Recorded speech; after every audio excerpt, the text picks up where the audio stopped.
안녕하세요. 고린도전서 토파보기에 오신 여러분들을 환영합니다. 고린도전서 하면 어떤 인상을 가지고 계신가요? 저는 신약 성경에서 가장 현실적이고 가장 실질적인 서신서라고 생각합니다. 분파, 교회 권징, 음행, 소송, 은사 무질서, 주의 만찬, 여성 리더십, 머리 가림, 방언, 우상숭배, 부활, 재림 등등. 이것을 읽다 보면 이것이 과연 2000년 전의 고대 문서인가 아니면 오늘날 우리의 이야기인가 싶습니다. 그만큼 이 편지는 오늘 우리가 주목하고 깊이 고민하고 올바르게 적용해야 할 살아있는 말씀입니다. 오늘은 그 첫 번째 문을 열겠습니다. 고린도전서 1장 1절부터 9절입니다. 이 편지를 제대로 읽으려면 먼저 고린도가 어떤 도시였는지를 알아야 하겠습니다. 고린도는 당시 로마 제국 아가야 속주의 수도였습니다. 지리적으로 해협에 위치하고 있어서 지중해 무역의 핵심 항구 도시로 부유하고 화려하고 복잡했습니다. 학자들은 이 도시를 현대의 뉴욕이나 라스베가스에 비유하기도 합니다. 도시 언덕 위에는 아프로디테의 신전이 있었고 수백 명의 신전 여사제들이 밤에는 창기들로 거리를 활보합니다. 실제로 당시에 고린도처럼 행동한다. 이 말은 바로 방탕하게 문란하게 산다는 뜻이었습니다. 바울은 이 도시에 교회를 세웠습니다.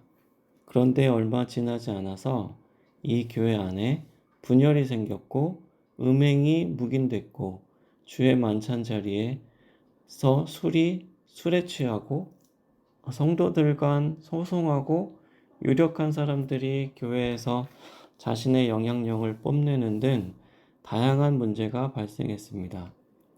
그 문제들을 바로잡기 위해 주후 54년부터 55년경에 에베소에서 쓴 편지가 바로 고린도전서입니다. 이 편지를 한 문장으로 요약하면 이렇습니다. 문제는 교회가 고린도에 있었던 것이 아니라 고린도가 교회 안에 들어온 것이었다. 1절을 먼저 보겠습니다. 하나님의 뜻을 따라 그리스도 예수의 사도로 부르심을 받은 바울. 바울은 편지 첫 줄에 자신의 직분을 밝힙니다.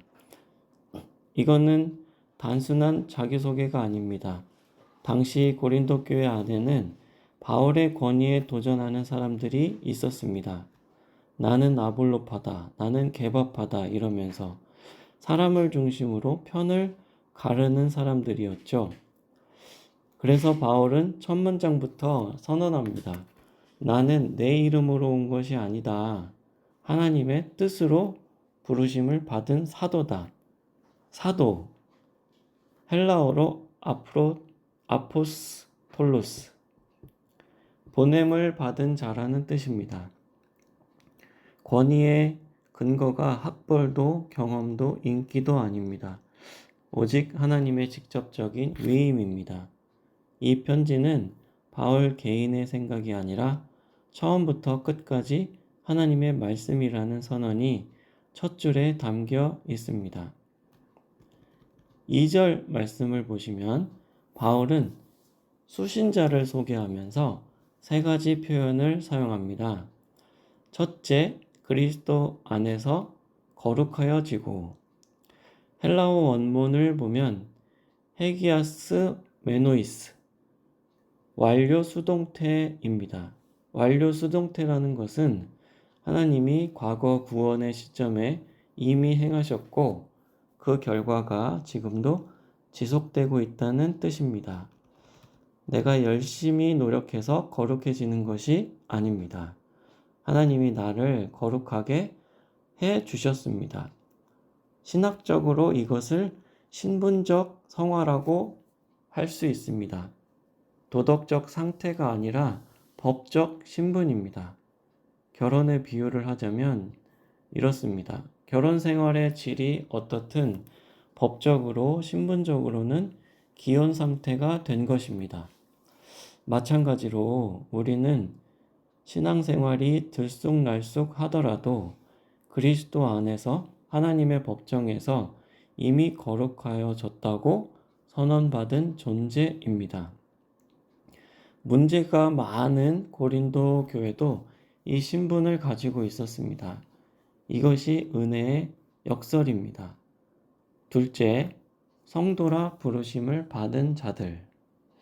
흔히 성도는 도덕적으로 뛰어난 사람, 교회에서 인정받은 사람이라고 생각합니다. 그러나 신약 성경에서는 성도는 그냥 그리스도인과 동의어입니다. 먼 훗날 달성해야 할 목표가 아니라 지금 이미 주어진 현재의 신분입니다. 셋째, 주의 이름을 부르는 모든 자. 바울은 이 편지가 고린도 교회만을 위한 것이 아님을 밝힙니다. 어느 곳에서든 주님의 이름을 부르는 모든 사람, 이 편지는 시대와 장소를 넘어서 오늘날 우리에게도 주어지는 말씀입니다. 잠깐 멈추어 스스로에게 한번 물어보십시오. 나는 이 신분을 실제로 느끼며 살고 있는가? 내가 진짜 성도라고 생각하면서 살고 있습니까? 성도의 정체성은 도덕적인 우월감이 아닙니다. 하나님께 속해 있다는 자유와 책임입니다. 그리고 긍정의 에너지입니다. 수많은 문제를 다루기 앞서서 바울이 긍정적으로 이 편지를 시작할 수 있었던 이유이기도 합니다. 4절에서 놀라운 장면이 펼쳐집니다. 바울이 이 문제투성이 교회를 향해 감사로 편지를 시작합니다. 패거리를 짓고 음행을 묵인하고 무질서하게 예배드리고 교회 생활하는 교회를 향해서 말입니다. 왜 감사합니까? 그 교회 안에도 하나님이 주신 은혜가 풍성했기 때문입니다. 바울이 감사하는 내용을 보십시오. 그리스도 안에서 주어진 하나님의 은혜, 언변과 지식의 은사, 그리스도의 증거가 확증됨, 그리고 모든 은사에 부족함이 없음. 이렇게 5가지나 되는 감사 제목입니다. 그런데 여기서 중요한 질문이 생깁니다. 은사가 이렇게 풍성한 교회가 왜 분열이 되었을까요? 은사의 풍성함이 곧 영적 성숙의 증거는 아닙니다. 은사와 사랑이 함께 가야 합니다. 은사는 있는데 사랑이 없으면 교회는 분열할 수 있습니다. 바울이 이 편지를 쓴 이유가 바로 여기에 있습니다. 그리고 책망에 앞서서 먼저 감사로 시작하는 바울의 이 순서는 단순한 외교적인 수사가 아닙니다. 하나님이 이 공동체 안에서 하고 계신 것을 먼저 보는 것, 이것이 바로 복음으로 사람을 대하는 방식일 것입니다. 8절과 9절은 이 단락의 결론이자 성도에게 주는 가장 깊은 위로입니다. 주께서 너희를 우리 주 예수 그리스도의 날에 책망할 것이 없는 자로 끝까지 견고하게 하시리라. 여기서 견고하게 하시는 그 주어가 누구입니까? 바로 하나님입니다. 우리의 의지력이 아닙니다. 우리의 도덕적 노력이 아닙니다. 하나님의 신실하심이 우리를 끝까지 보존하십니다. 9절이 그 근거를 말하고 있죠. 너희를 불러 그의 아들 예수 그리스도 우리 주와 더불어 교제하게 하시는 하나님은 미쁘시도다. 헬라어로 피스토스 호 테오스, 신실하신 하나님이십니다. 약속을 반드시 지키시는 하나님이십니다. 빌립보서 1장 6절은 같은 확신을 이렇게 표현합니다. 너희 안에 착한 일을 시작하신 이가 그리스도 예수의 날까지 이루실 줄을 우리는 확신하노라. 우리가 믿음을 끝까지 지킬 수 있는 근거는 우리의 굳은 결심이 아닙니다.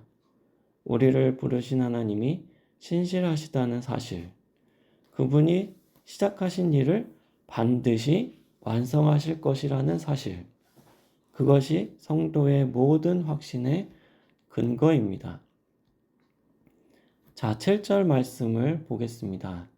우리 주 예수 그리스도의 나타나심을 기다리는 자. 바울은 고린도 성도들을 재림을 기다리는 사람들로 묘사합니다. 세속 도시가 한가운데서 살면서도 시선은 그리스도의 오심을 향해 있는 사람들. 바울은 그들에게 고린도를 떠나라고 하지 않습니다. 악하고 세속적인 고린도 한가운데에서도 더욱 신실하게 살라고 촉구했습니다. 그러니까 재림을 기다린다는 것은 현실 도피가 아닙니다. 오히려 지금 이 삶을 가장 진지하게 사는 동력이 됩니다.